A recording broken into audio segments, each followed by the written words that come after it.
High friends, good evening. আশা করি তোমরা সবাই ভালো আছো, আমিও ভালো আছি। তো চলো তোমাদের এখন নিয়ে যাবো একটা এক্সিবিশনে। তো সোসাইটিতে আমাদের 2 BHK আর 3 BHK দুটোই একসাথেই আছে একই সোসাইটিতে। তো 3 BHKতে একটা এক্সিবিশন রেখেছে। তো চলো দেখো, সব রকমের জিনিসপত্রই আছে এখানে। তো আমরা এখানে দেখছিলাম কি কি পাওয়া যায়, বিশেষ করে কম দামে কি পাওয়া যায়। কারণ এখানে এত সব জিনিসের দাম, আমার তো মাথায় হাত। আমি এখন ভাবছিলাম এত সুন্দর সুন্দর ইয়ারিংয়ের মধ্যে কিছু একটা তো নেবই, কিন্তু এত দাম বলছে, তার থেকে আমার মনে হচ্ছে অনলাইন থেকে কেনাই ভালো। আমার মনে হচ্ছে অনলাইনে আমি বেশি পছন্দ করি শপিং করতে। তো এখানে মেকআপের দেখো সব বড় বড় ব্র্যান্ডগুলোই রাখা ছিল। তো বেশ ভালোই অফার চলছিল, কিন্তু আমার এখন কোনো কিছুই দরকার ছিল না বলে আমি জাস্ট টাইম পাস করছিলাম। তো আমার ফ্রেন্ডও দেখছিল, ওর খুব পছন্দ হয়েছে, ও একটা মেকআপ কিট নিয়েছে। আর এখানে দেখতে পাচ্ছ সুগার, মাইগ্লাম, সুইস বিউটি সব রকমেরই আছে। আর এই যে জুয়েলারিগুলো দেখতে পাচ্ছ, এক একটা 1000-এর উপরে দাম। তো আমি এত দামি জিনিস একবারের জন্য ইউজ করা কখনোই পছন্দ করি না।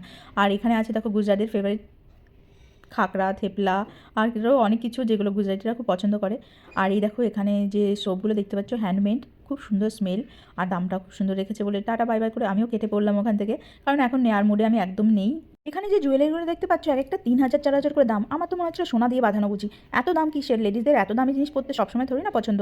তো আমি এই জুয়েলারির মধ্যে দেখো এই ইয়ারিংগুলো এত সুন্দর লাগছিলো, 500। তোমরাই বলো, একটা ইয়ারিং এত দাম দিয়ে পরার কোনো মানে হয়? তো আমার তো মনে হচ্ছে 100 কি 200-র মধ্যে হলে তাও ঠিক ছিল। এগুলো এত অতিরিক্ত দাম। তো চলো এবার আমি টাটা বাই করে যাচ্ছিলাম, তখন এই ফ্রি স্যাম্পেলটা হাতে ধরিয়ে দিল। আমার তো বেশ ভালোই লাগলো, ফ্রি জিনিস পাওয়ার মজাই আলাদা। তো এদের এই নতুন প্রোডাক্ট লঞ্চ করেছে, এর জন্য এই স্যাম্পেলগুলো সবাইকে ফ্রি দিচ্ছিল। তো ফাইনালি এবার চলো বাড়ি চললাম টাটা বাই বাই করে। তো বেরোনোর পথে দেখলাম খাবারের স্টলও লাগিয়েছে। তো সেখানে দেখো বড়া পাওয়া আছে, আর আছে ডোনাট। তো খুব সুন্দর টেস্টি টেস্টি খাবার নিয়ে চললাম এবার বাড়ি। তো চলো ভিডিওটা এখানেই শেষ করছি, টাটা।